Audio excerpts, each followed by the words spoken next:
रूप हैं, केते सरिता नीर, दादू अगम अथाह हैं, दरिया सत्य कबीर।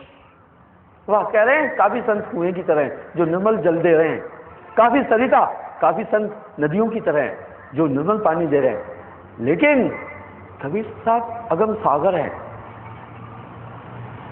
अर्थात संतत्व का वजूद ही समुद्र पर है, नदी और कुओं का वजूद ही समुद्र है। आप कहेंगे जी ये नदी तो जाकर समुद्र में मिलती है, समुद्र को भर रही है। नहीं नहीं नहीं, सच ये नहीं है। समुद्र से बड़वा नल द्वारा जो पानी निकल रहा है वही पहाड़ों पर गिर रहा है, बर्फ के रूप में गिर रहा है, गर्मी में पिघल पिघल करके वो वापस समुद्र में जा रहा है। सिस्टम ऐसा बना है। ये नदियां समुद्र की पूर्वक नहीं है, प्रेरक है, ये उससे ऊर्जा लेने वाली है। नदियां समुद्र की ऊर्जा नहीं है। सावन भादो माह में सभी नाले भी बह रहा है। केवल साहब कह रहे हैं भाई सावन भादो में तो छोटे छोटे नाले भी उफान भर के बहते हैं। सरिता सोई सराय जो जेठ माह बह रहा है। बोला नदी उसका नाम है जो जेठ के महीने में भी बह रही है, यानी उस पर उसका स्रोत गहरा हो। क्या ये आपका बेलूर का नाला बहता है क्या जेठ के महीने में? ये तो जब बरसात आती है ऐसा जैसे चुनाव रिवर की तरह बहता है, पर इसका अपना कोई वजूद नहीं है। सरिता सोई सराय जो जेठ मास बह रहा है, नदी उसका नाम है जो जेठ महीने में भी बहे। सावन भादो में तो नाले भी नदी बन जाते हैं, क्योंकि जितना भी संतत्व है उनका आधार और बेस ही कबीर साहब है।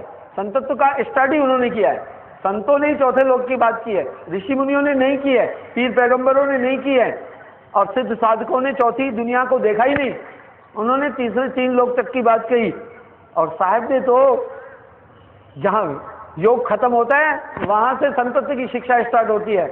वो सीधा कह रहे हैं 3 लोक प्रलय तराई, चौथा लोक अमर है भाई। 3 लोक में जो कुछ आए काल निरंजन सबको डाए।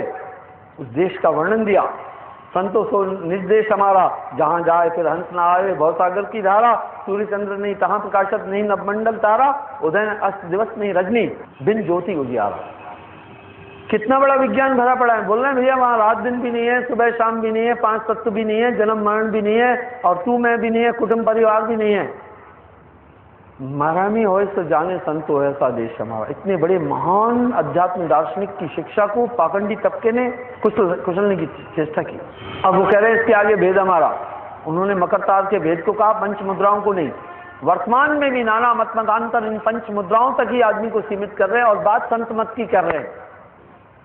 ये तो वैसा ही है जैसे किसी पंखे पर ऊपर सरफ लिखा हो क्राम्पटन, पर कोई ऊपर क्राम्पटन लिख दे और मटेरियल लोकल हो तो बात नहीं बनेगी।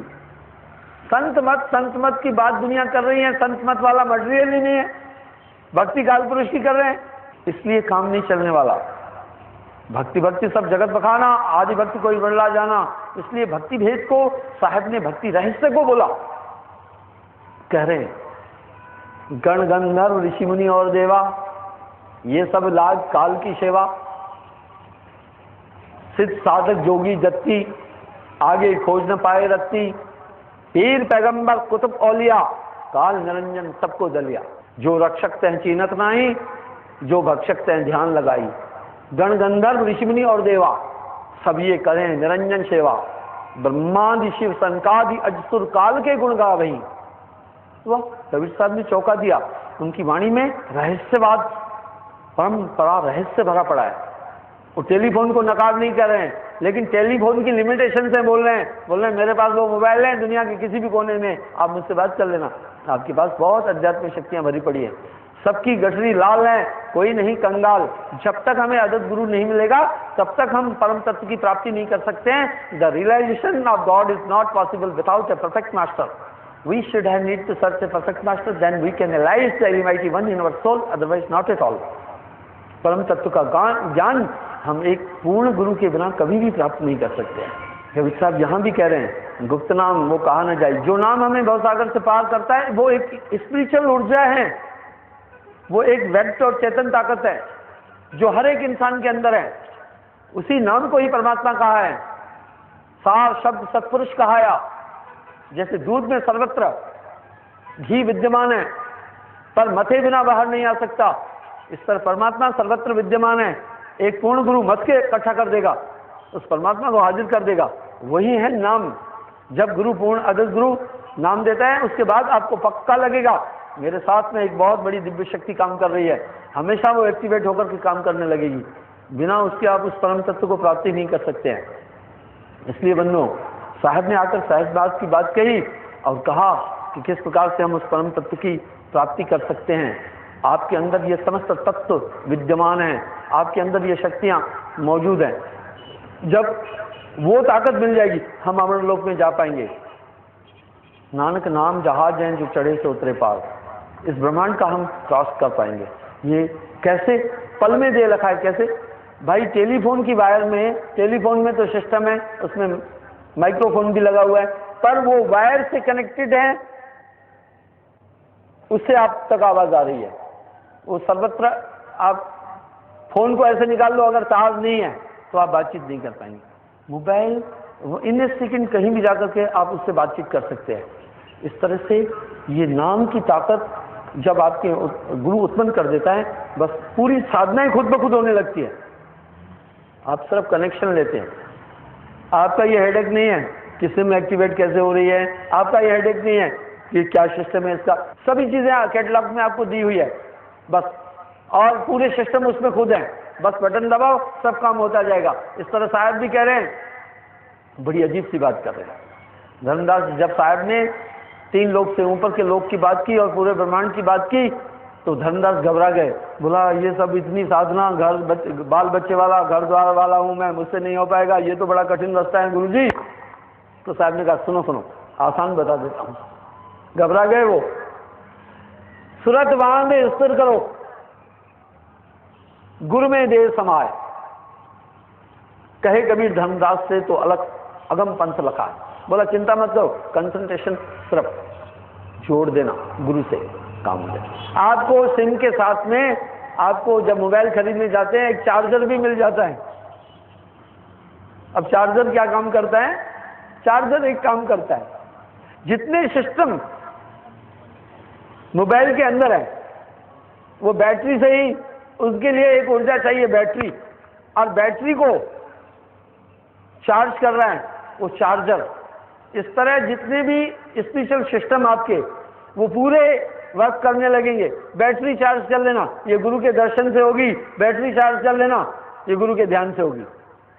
बस बाकी का काम खुद ब खुद होता जाएगा, सब फंक्शनिंग खुद ब खुद चलता जाएगा। इस पर कबीर साहब ने एक शब्द कहा, एक एक शब्द में रहस्य भरा पड़ा है। गुरु का दर्शन कीजिए दिन में कई कई बार, असूया का मेहजिम करे बहुत उपकार। कह रहे हैं ये कंटिन्यू। अब ये कंटिन्यू क्यों? क्योंकि सेल, जब आपने अपना सेल फोन मोबाइल यूज कर रहे हैं तो उसको ऊर्जा खत्म हो रही है, डेली डेली ऊर्जा खत्म हो रही है। उसी ऊर्जा से पूरे सिस्टम, आप देखो बड़े सिस्टम है उसमें, सपोर्ट्स देखना है, न्यूज़ देखना है, बाकी चीज़ देखना है, मेमोरीज देखना है, किसी का फ़ोन करना है, मिस कॉल्स देखनी है, जितने भी कॉल्स देखने हैं, बाकी और चीज़ें, और अपने फ़ोन बुक में चले जाते हैं तो जो आपने नंबर सीज कर वो करने हैं, रिकॉर्ड करना है, सभी सिस्टम्स है उसके अंदर। शर्त एक है, बैटरी डिस हो गई तो कुछ भी नहीं होगा। इसलिए साहब कह रहे हैं जब तक तन में जान रहे तब तक गुरु से जुड़े रहना। ऐसा नहीं है कि एक दिन बैटरी शुरू कर चार्जर नहीं होना, कोई लोड नहीं है। नहीं नहीं नहीं नहीं नहीं, ये लगे रहना है। इसलिए वो कह रहे हैं गुरु पूरा, यानी जो सॉकेट जिसमें आपने शूज लगाए अपने प्लग के, वो बिल्कुल भी दुरुस्त होना चाहिए। अगर जाका गुरु है आंध्रा चेला कहाँ को जाए, अगर वो करंट लेस है तो बैटरी कहाँ से चार्ज होगी? कहेंगे बाबा जी का कोई चार्जिंग नहीं होगा। इसलिए साहब बार बार करें गुरु पूरा, अर्थात अध्यात्म शक्तियों से संपन्न हो, तब आपको ऊर्जा दे पाएगा। नहीं तो अंधे को अंधा मिले तो राह बतावे कौन, बंदे को बंदा मिले तो गांठ छुड़ावे कौन। कबीर साहब ने सभी बात की, सिर्फ चेले का धर्म नहीं बोला है। ना ना ना ना, कहता हूँ हेला। शायद कह रहे भाई फरमान बोल रहा हूँ, गुरु का गुरु और चेले का चेला। गुरु का भी लक्षण और गुरु के भी वृत्तियां बोली हैं, चेले का भी धर्म बोला है। कबीर साहब ने सिर्फ चेले का धर्म नहीं बोला है, कबीर साहब ने गुरु का धर्म भी बोला है। देखिए वो कितने प्यारे शब्द बोल रहे हैं। शिष्य तो ऐसा चाहिए गुरु को सब कुछ दे। वाह भाई वाह, ये तो बड़ा जुल्म है, हमारे गुरु को सब कुछ दे देना है, धन दौलत तन मन धन सभी देना है। पर आगे वो गुरु, इसका ये मतलब नहीं है कि गुरुजी पूरा माल लेकर घर में पहुंचा दे, ठीक है, क्योंकि वो इसी का दुरुपयोग कर रहे हैं कि तन मन धन गुरु को देना, लाओ पूरा माल चला जी, और गुरुजी ने घर में पहुंचा दिया। नहीं, आगे कबीर साहब सावधान कर रहे हैं। क्या बोल रहे हैं इसने? शिष्य तो ऐसा चाहिए गुरु को सब कुछ दे, पर गुरु भी ऐसा चाहिए शिष्य से कछू न ले। वाह वाह वाह वाह, चुटिया खड़ी हो जाती है उनकी मांड से। कह रहे गुरु भी ऐसा चाहिए चेले से कुछ नहीं ले। फिर ये क्या मसला हुआ? फिर कैसे सेवा हो उधर? ये तो बात दोगली सी लग रही है। मुझे एक चुटकुला याद आ गया। एक बार एक मौलवी बातचीत कर रहा था, लोगों को समझा रहा था। कह रहा था भाई खुदा की इच्छा के बगैर एक पत्ता भी नहीं होता, जो कुछ होता है उसकी मर्जी से होता है। एक उसमें चोर बैठा था, मनमोजी। उसने ये बात सुनी, वो आया था चोरी करने। मौलवी साहब तो लगा था बातचीत करने में। चोर उठा सीधा मौलवी साहब के घर का सामान बटोरा, चोरी करके जाना। जैसे निकला पकड़ा गया, लोगों ने पकड़ लिया, मारने लगे। शोर हुआ कि ऐसा ऐसा मौलवी साहब को पता चला और कहा चोरी करके आपके घर से चोर जा रहा। मौलवी साहब भी दौड़कर वहां पहुंचा। जैसे लोग मार रहे थे चोर को, मौलवी ने भी मारना शुरू किया। चोर ने कहा रुको रुको मौलवी साहब, आप तो ये गलती नहीं करो ना। बोला क्यों? मेरा पूरा माल उठाकर ले जा रहा है तू? बोला आपने अभी तो बोला था कि खुदा की मर्जी के बिना पत्ता भी नहीं हिलता, तो ये खुदा की मर्जी थी तभी तो मैं उठा के ले जा रहा हूं। चोर ने मौलवी से कहा कि आपने खुद ही तो कहा था कि खुदा की मर्जी के बिना पत्ता नहीं हिलता। तो पता है मौलवी ने क्या कहा? भैया सुन, मैं तुझे मार रहा हूं, ये भी खुदा की इच्छा से मार रहा हूं। पता है चोर ने क्या जवाब दिया? बोला बाज आया ऐसे खुदा से। बोला मुझे ऐसा खुदा नहीं चाहिए, हमारे बड़ा दोगला है ये तो खुदा। मुझे कहा चोरी कर, मैं उसकी कृपा से चोरी कर रहा हूं, और तुझे कह रहा है मार इसको। बाज आया ऐसे खुदा से। बोला मुझे ऐसा खुदा नहीं चाहिए, चोर ने कहा। अब एक झंझट आ गया। खुदा की, परमात्मा की इच्छा के बिना पत्ता भी नहीं हिलता। मुसलमान तो कह रहे हैं खुदा की इच्छा के बिना कुछ नहीं होता, जर्रा भी काम नहीं करता। और हिंदू कह रहे हैं भाई ईश्वर की इच्छा के बिना पत्ता भी नहीं हिलता, सब कुछ उसकी कृपा से होता है। तो इसका मतलब है जो चोरियां कर रहे हैं ये भी उसकी इच्छा है, जो डाका डाल रहे हैं वो भी उसकी इच्छा है, जो हम कत्ल कर रहे हैं ये भी उसकी इच्छा है, जो पाप कर रहे हैं ये भी उसकी इच्छा है। तो फिर हमारा दोष क्या है? नहीं भाइयों, ये तब की बात है, ध्यान से सुनो। जब हम अपना सर्वत्र परमात्मा को समर्पित कर देते हैं तब वो हमारा कर्ता हो जाता है, सभी काम का संचालन वो करता है। उसके बाद हम कभी गलत कर ही नहीं पाएंगे, जब उसकी इच्छा से जब कुछ होगा। ये नहीं कि हम चोरियां भी कर रहे हैं, कहें उसकी इच्छा से, डाका भी डाल रहे हैं उसकी इच्छा से, ऐसा नहीं। आइए, तो साहब भी कह रहे हैं शिष्य भी ऐसा चाहिए, शिष्य को ऐसा चाहिए गुरु को सब कुछ दे। पर आगे कह रहे हैं गुरु भी ऐसा चाहिए शिष्य से कछु न ले। अब कैसा? ये सभी गुरु तो शिष्य से पैसा लिए जा रहे हैं, ये क्या? यहां एक सवाल उठा, ये तन मन धन से गुरु की सेवा करना है, ये मसला क्या है? उधर कबीर साहब कह रहे हैं गुरु सेवा से सब कुछ सुख पावे, बहुर न हंसा भव जलाए। मसला क्या है? नानक देव जी भी कह रहे हैं गुरु की सेवा गोविंद की सेवा। गुरु की सेवा परमात्मा की सेवा है। नानक जो गुरु सेवे अपना हो तिस बलिहारे जाऊं। इसी का दुरुपयोग स्वार्थी तबका, पाखंडी गुरु, इसका ही इसी शब्दों का इस्तेमाल करके आदमी से छल कपट कर रहे हैं। आइए क्या है इसमें, पहले चेक करना कि गुरुजी जो धन परमार्थ के लिए दिया, उसका इस्तेमाल मालिक के लिए कर रहा है या अपने परिवार के लिए कर रहा है? अगर परिवार के लिए कर रहा है तो सावधान रहना, मत देना कुछ भी, वो एक व्यापारी है। साहब ने ऐसे तबके पर बड़ी चोट की, पेट के कारण करे गुरुआई, पीढ़ी सहित नर्क में जाई। मेरे विचार से ऐसे लोग 3 लोगों से धोखा करते हैं। एक तो वो जिसने धन दिया परमात्मा के लिए, उससे धोखा है। उसका धन जो उसने परमार्थ के लिए दिया उसने घर में इस्तेमाल किया, ये धोखा। उसने घर के लिए नहीं, मालिक का नाम पर दिया, ये बड़ा गलत हुआ। और दूसरा धोखा वो करता है ईश्वर के साथ। ईश्वर के साथ क्यों धोखा? उसके कार्य के लिए मिला, उसका विकास करना था, उसके लिए कोई स्थान चीज बननी थी, तो ये ठीक था।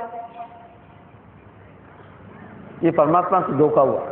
और तीसरा धोखा हुआ गवर्नमेंट के साथ। गवर्नमेंट के साथ क्यों धोखा? लोग संस्थाएं रजिस्ट्रेट कराकर, अब वो जो संस्थाएं पंजीकृत हैं उनको टैक्स ही नहीं है, उनके पास बड़ी संपत्ति है, कोई कर नहीं लगता है। उसने एक आड़ ली सिर्फ धर्म की और परिवार के लिए पूरी फैसिलिटी दे रहा है। मैं तो सरकार को भी ये चाहूंगा कि जो भी महात्मा इस तरह से कर रहा हो, अपने निजी जीवन में पब्लिक का पैसा दुरुपयोग कर रहा हो, तो सरकार उस पर ध्यान दे, उस पर टैक्स लगाए, उनके परिवार पर भी टैक्स लगाए। वो परमात्मा की आड़ में ये धंधे कर रहे हैं।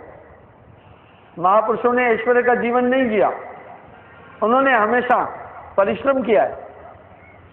मुझे किसी से ईर्ष्या नहीं है, पर मुसीबत ये है कि कोई ना कोई कहीं ना कहीं, जैसे माफिया राजनीति में जुड़े हैं, इस तरह बाबे भी राजनीति में जुड़े हैं, उन पर हाथ डालना बड़ा मुश्किल है। तो बंधुओं, इस प्रकार से वो परमार्थ में इसलिए लगाया कि कुछ लोग हैं तन की सेवा कर सकते हैं, कुछ नहीं कर सकते। उनको कहा भाई ठीक है, धन से ही सेवा कर लो। कुछ लोग बेचारे तन से भी नहीं कर सकते, धन से भी नहीं कर सकते, कहा ठीक है भाई मन से सेवा कर लो। मन से सेवा कैसी? हमेशा गुरु का गान, गुरु का की प्रसिद्धि, सदगुरु का व्याख्यान करता रहे, यह है मन की सेवा। तन मन धन गुरु को अर्पित कीजिए, जीवन जन्म सफल कर लीजिए। आइए बंधु, इस प्रकार से एक अदद गुरु आपके अंदर ईश्वर सत्ता का पूरा सिस्टम एक्टिवेट कर देता है।